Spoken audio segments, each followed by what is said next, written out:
Welcome, everyone, to this latest episode of Get to Know a Theater with the Sound on Stage. I'm your host, Greg Heilman, and today I'm excited to welcome back Seattle Rep's Artistic Director, Dámaso Rodríguez.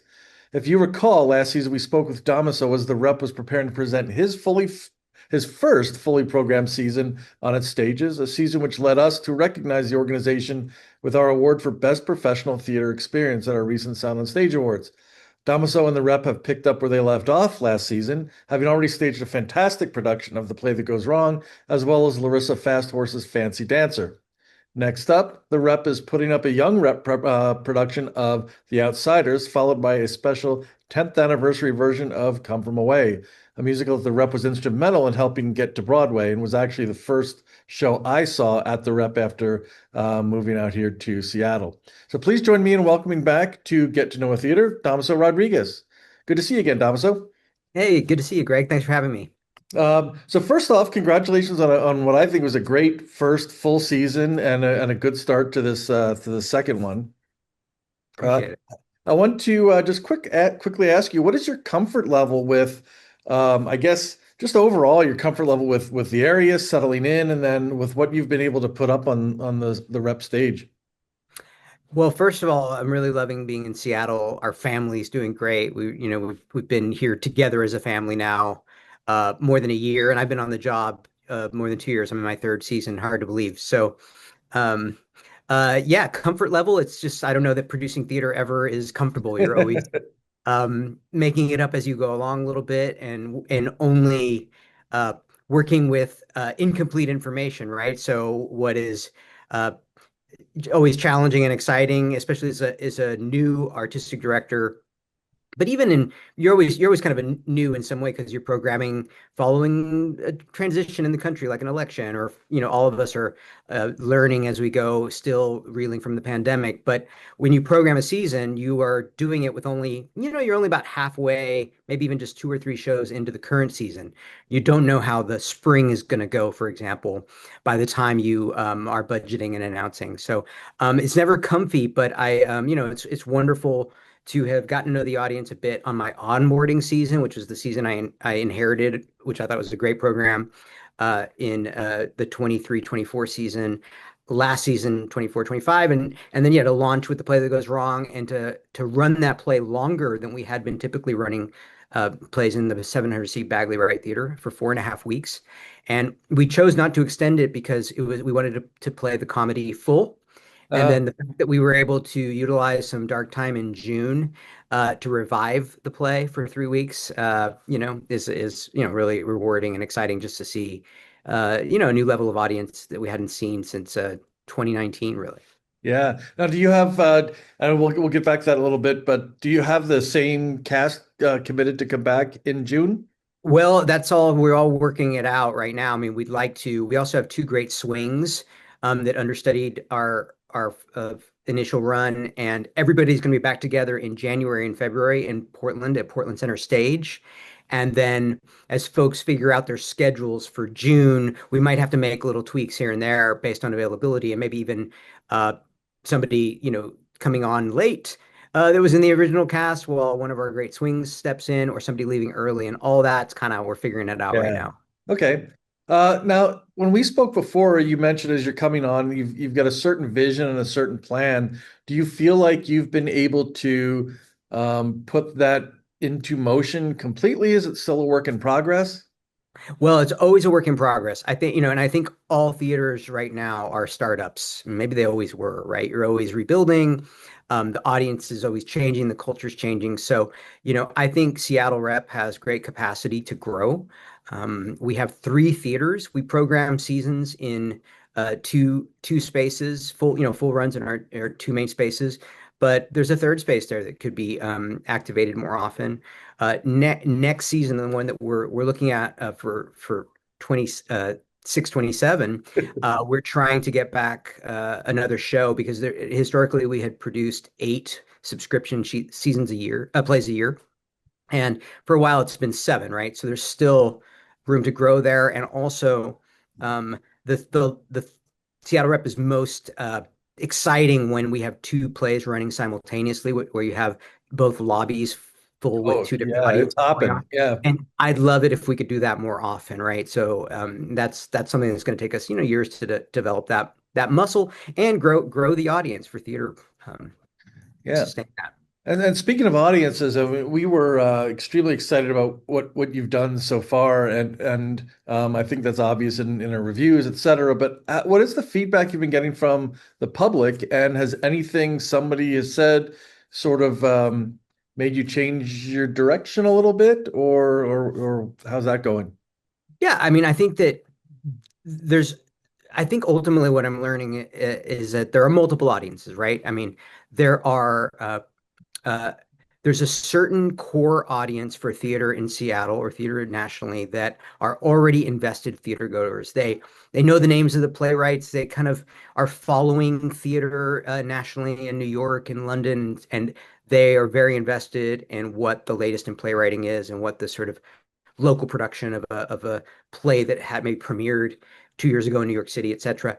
But their larger community, I still think is just new to theater going, right? And we're still introducing people to theater. In our role at Seattle Rep, I think I'm just coming to embrace that a large part of our responsibility is to introduce uh, plays to more people, Mm. right? And so I think some of the adaptation is that it may not be enough that I know the playwright or that it's acclaimed, etc. You've got to make the case for the why of this play, why now, and why it would be worth, get making plans in your very busy life to come to Seattle Center, right? And so there are I think you're gonna be seeing, and you see it in the play that goes wrong, and to a certain extent come from away, two very familiar, beloved titles that we're kind of building our season around. And I think over time, I would like there to be more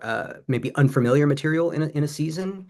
But again, we're building an audience when we're trying to a lot more of the folks in the audience that we're programming for and making theater for may have only been to the Seattle Rep once, may have never been to Seattle Rep, and I'm starting to as a team here, we're really identifying that and keeping that top of mind while we bring the latest Brandon Jacobs Jenkins play or a piece that sounds more challenging and difficult in description, and we're trying to have a balance. Yeah, and we're going to talk about the rest of this season coming up a little bit. But one thing I've noticed is your plays tend to speak to current issues. You're going to be talking about the Holocaust is not a current situation, but there's some current context for it. I mean, you're also talking about immigration and the healthcare system and things like that, which is sort of risky in a way to to those theater goers who want to just see the familiar kind of fun Mhm. things. But to your point about bringing in new audiences, there's a big segment, I think, of the potential audience that these things are meant for that don't come to the theater. So is it how challenging is that, and is it part of marketing, or how do you get that word out that, hey, here's an important show? You may not, be necessarily a regular theater goer, but this is important to see to try to get the message out. Yeah, I think we're it's all about the invitation and who we're making the invitation to. And so even let's say somebody discovers Seattle Rep via Come From Away, and they came specifically to see a musical and maybe even a musical that they already love and know.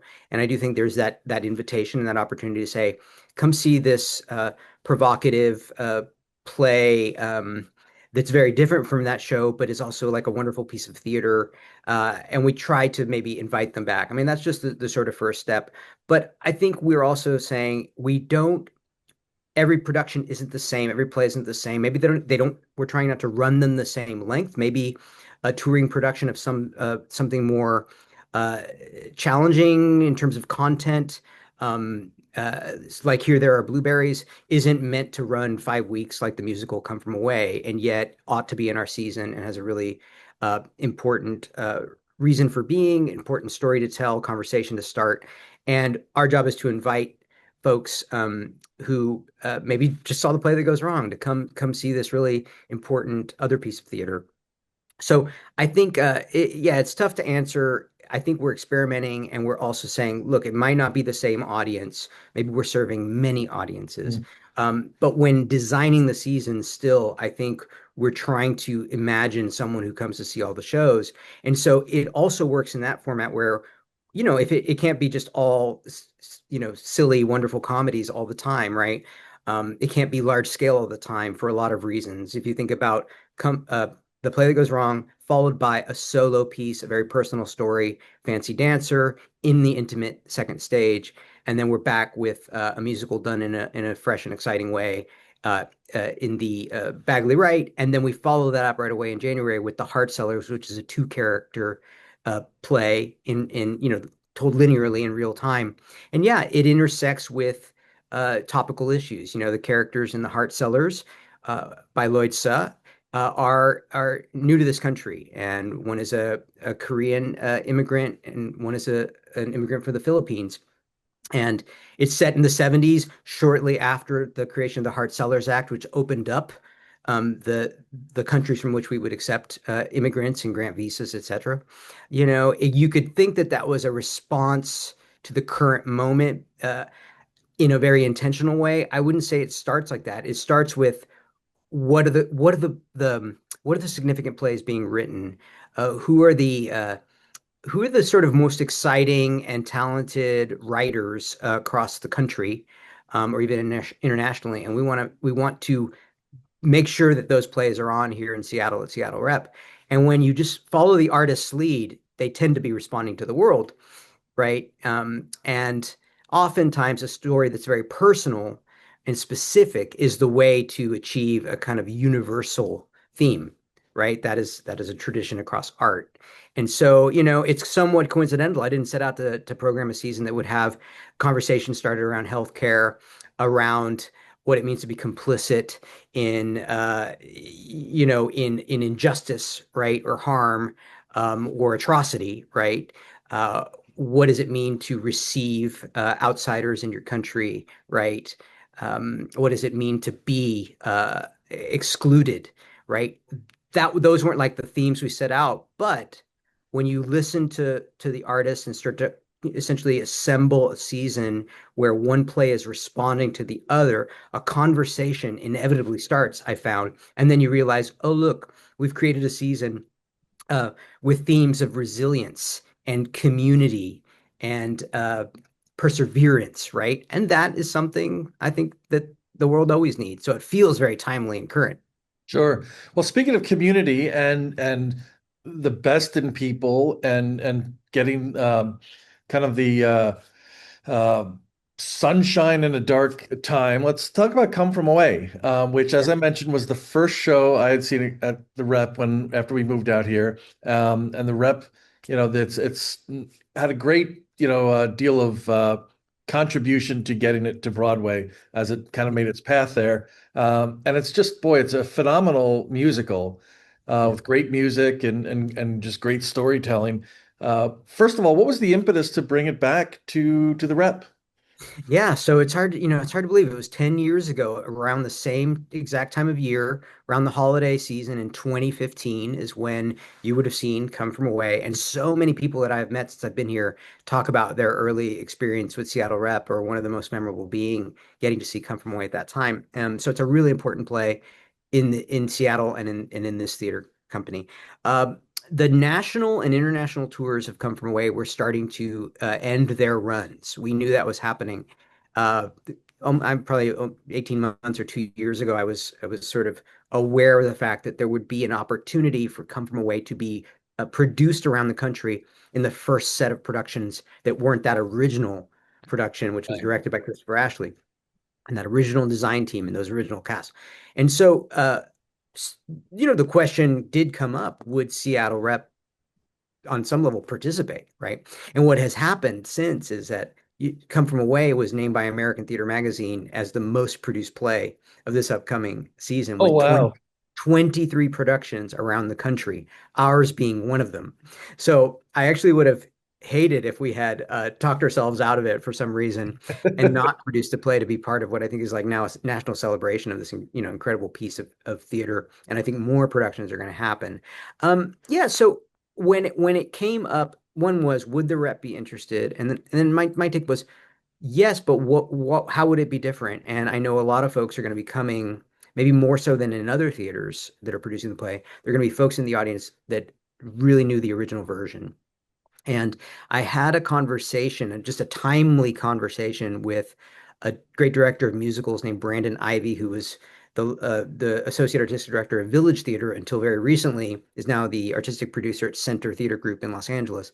And Brandon is somewhat of a specialist in actor musician musicals or adaptations of musicals. And we were talking about possible projects at the Rep, and it came up, well, Come From Away should it become licensed for new productions might really lend itself to an actor musician version. So there's still a seated band of pro musicians playing the very complicated music that people love. But in this approach to the material, every member of that community of Gander, Newfoundland, and all the folks that came from away, that ensemble of actors will not only tell the story and sing the songs from the piece, but they'll also have an instrument in their hand at some point throughout the process, right? Oh, And some folks play multiple instruments, and some folks maybe are not primarily musicians, but they will also play. And so that was sort of Brandon's idea. And we also talked about how in the original, in the script, in the book for Come From Away, there comes to this moment where it is 10 years after the events of 9/11 and the days after. And they gather in a reunion to remember. And so our team's approach to this new version is that is the framework. So that 10 years later device in the story is how the story is told. And so okay. they gather with food and drink and their musical instruments, and they kind of remember together and recall uh, the story of Come From Away. Boy, that's great. And that's what I love about what the rep does is even with traditional shows and things that we're familiar with, you change them enough to make them unique and new without losing the heart of the original story. I think the other thing is that it's exciting for folks that have heard of Come From Away but didn't see it in its original Seattle or San Diego run in that original co-production. They've probably only seen it in large touring houses, so theaters with a couple thousand seats. So the chance to see it for the first time or to see it again in what is still, we have a big theater with 700 seats and a balcony, but it's still relatively intimate compared Mhm. to the kind of venue. And I think there'll be a power in that intimacy. Yeah. Oh, for sure. So I do want to talk about something that's happening on stage before Come From Away, and that is your Young Rep production of The Outsiders. But before we talk about this production, can you remind our viewers about the Young Rep program? Yes, so the Young Rep is a new program launched this year by Education and Community Programs Director Deanna Martinez, who's part of the senior leadership team here and the artistic team here at Seattle Rep. And so we have been, in our strategic plan, for the organization, it's to build out our education programs, whether that's for youth or adults, professionals or community. And so this is going to be a program that grows slowly over the years. And one of the first steps is to get classes for teenagers, and part of our collaboration with Seattle Children's Theater is to acknowledge that a lot of their programs are geared to uh, younger kids, younger young people, and there's a bit of a gap once they become teenagers or even just out of high school. And there are also great programs across the region for musical theater, but not so much for text-driven plays and that kind of acting, right? And so we have these classes, and then the Young Rep are classes for these sort of ages 13 to 20.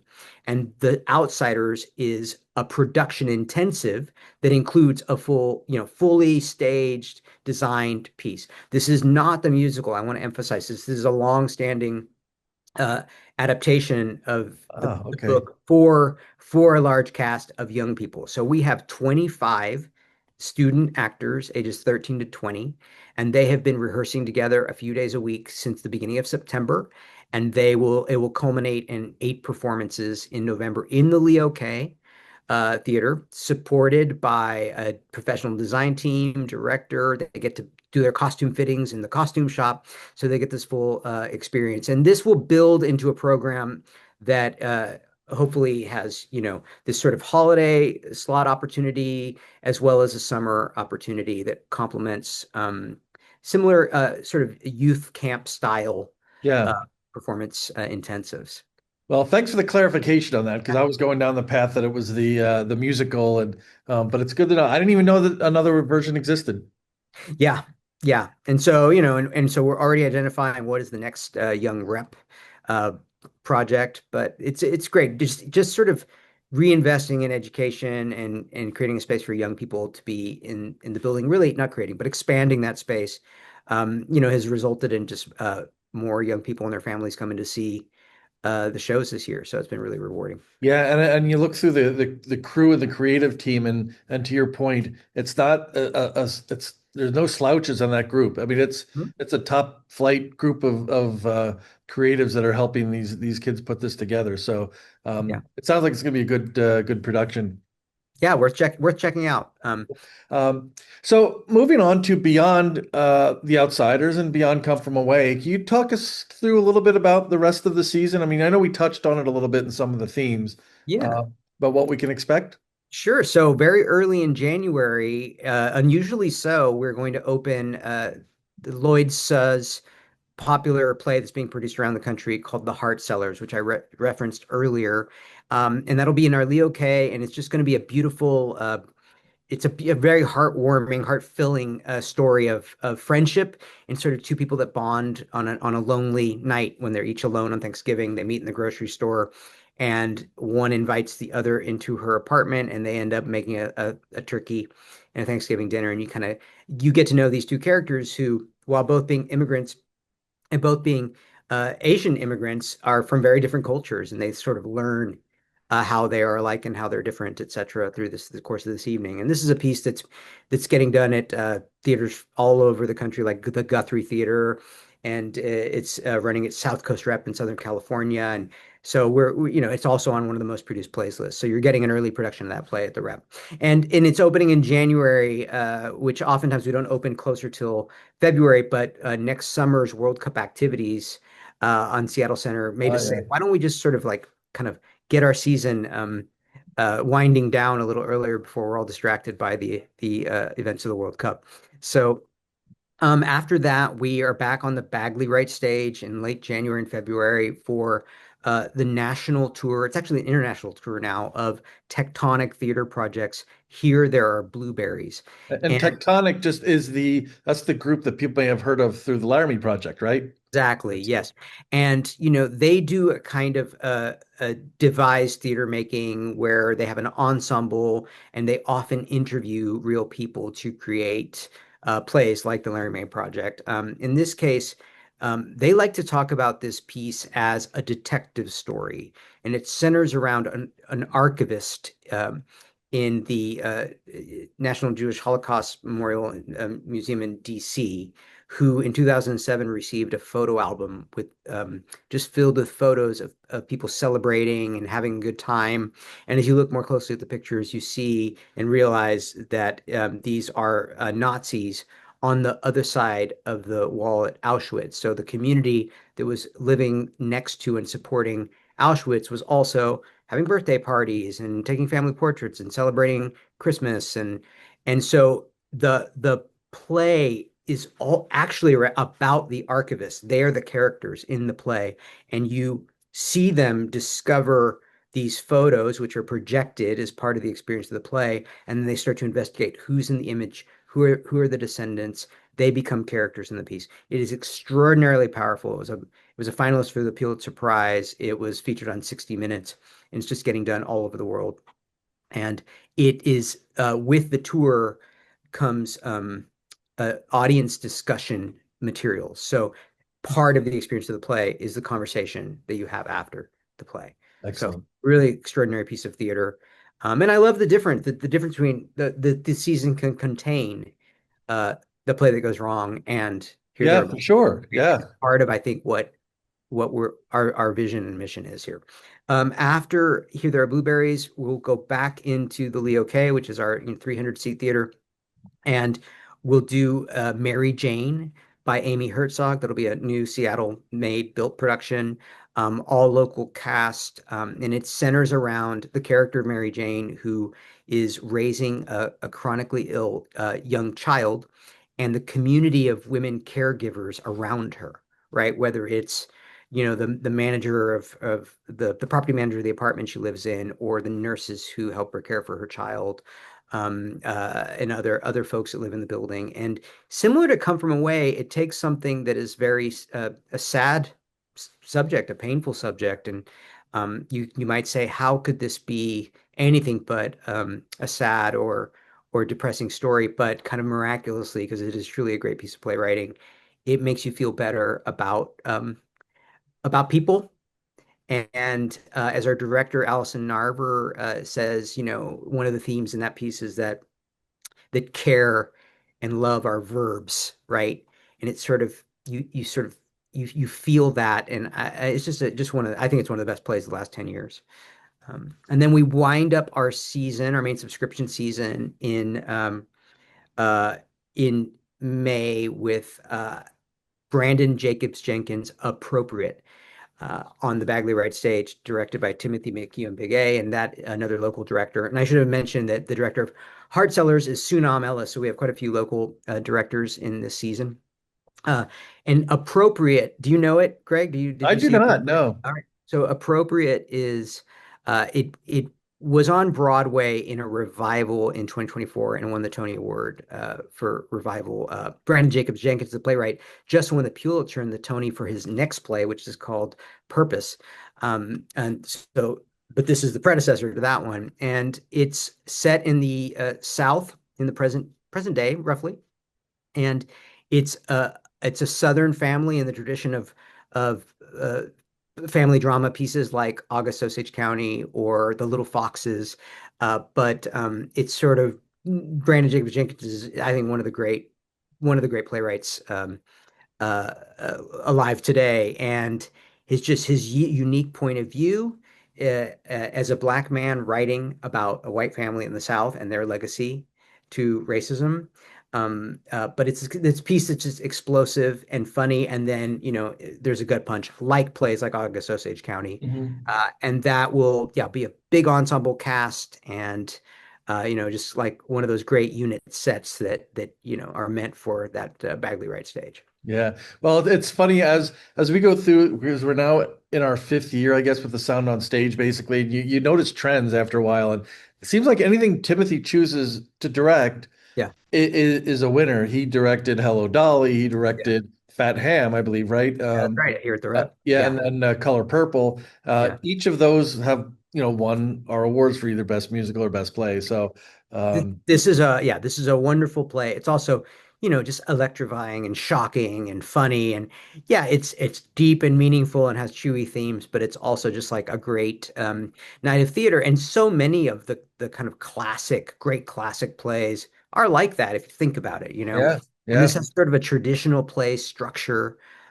He's using that, and then he just kind of like subverts it and has some twists and turns that are just kind of, it's one of those plays where you go, oh, have you seen it yet? Okay, well, I don't want to spoil the end. So we're looking forward to that. Awesome. Well, that wraps up this coming season. One thing I do want to do before I let you go is get your take on the state of the professional theater landscape in Seattle and maybe even a little bit broader. In the context that you see a lot of theaters coming out of COVID, especially trying to regain subscribers, get new subscribers, fill the seats, so they tend to not do many of risky plays, or they do the more popular titles. I feel like you've shied away from kind of buying into that with your programming. I mean, yes, you do have Blythe Spear, the play that goes wrong. There are but there's a bunch of titles that people have never heard of, or that take chances. Um, do you? I guess the first question on that is, do you ever feel pressured to sort of go with a programming that's less risky? Yes, but there are risks in just going in that other direction. We are supported largely by donations and grants, and we the box office matters, and it matters for the growth of the audience, as I was talking about earlier. Like, we Mhm. are trying to build an audience, and we need to see our audience grow and develop new audiences. Um, but I also think, we got to honor our history and our mission, and as a nonprofit organization, we are. If we only thought commercially, then we would be going against our reason for being, right? Which is to provide a service to the community that wouldn't be here maybe if we were Right. operating purely as a for-profit commercial venture, right? So, I think that there are audience members and maybe funders who would say, "Hey, wait a minute, you've got to do that challenging play that maybe makes the audience a little uncomfortable and then pays off in a way that's worthwhile." Or, if we don't do that under represented voice or story, or then we're not living up to our mission and our purpose, right? And so those kinds of choices aren't based on the box office. But it is a long process, right? It's going to take years, I think, to develop the sustainable audience for theaters again. And I think, like I said earlier, maybe it was always like that. Maybe you're always a startup, right? Maybe you're always having to act like you're beginning again and again, right? And so, uh, I think we are more intentional about what are the shows that are meant to bring in new people, right? Um, and what are the shows that maybe we're okay that it might have a smaller audience and maybe it won't run as long. Or maybe that's how we utilize our smaller space. Yeah, because it's sort of unfair to make every play have to fill a 700 seat theater, Yeah, for right? sure. Yeah. So, it's I mean, I'm glad you um yeah, appreciate the complexity and the challenge of that, but I just try to stick to that season planning, uh, kind of some frameworks, which are like, well, who are we inviting into the building, right? Whose stories are we telling? And then, yeah, what are the opportunities out there, right? What are the plays that we're excited about? One or two of those will start to land in the season for a variety of reasons, right? Come From Away being an example. We had to make a decision. Are we going to do it or not, right? And then you start to counter program that, or complement is maybe more. Yeah. Yeah. And yeah, so if the season was just all one thing, I also think that wouldn't be a way to build an audience either. Yeah, sure. Yeah. Um, Generally, though, so from a sort of a state of the union on professional theater here and even beyond, where do you think we are? I mean, it's obviously been a struggle coming out of COVID, as we've talked about a few times here. Um, do you feel like I mean, we're not there yet, and you said, it's going to take a little while. How far along are we, I guess is the question. Yeah, I think we're not as far along as we would want or thought we were going to be, right? I have talked to some folks around the country uh, and locally, but I think every community is different. And some folks have said, "Hey, I'm starting to see some behavior change. People seem more likely to come out. I see, audience growing a little bit. Certainly at Seattle Rep, yes, this fall has been really encouraging, and built off of these first three shows, we're definitely seeing more people, welcoming more people into the building.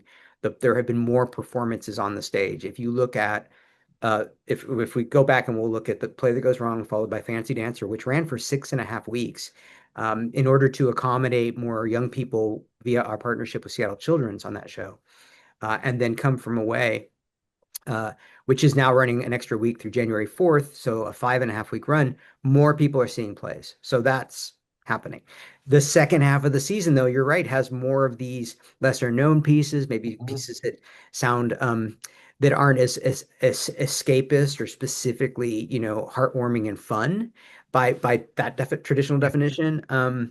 And so we're going to learn a little bit of that. But what I'm hoping is to sort of the behavior, right? The habit of coming back to the theater, coming to Seattle Rep for the first time, and then we invite you to come back. We'll see a continued trend. But right now, at least in this moment, the trend for the Rep is that we're welcoming more people into the theater. That's a good thing, Oh yeah. right?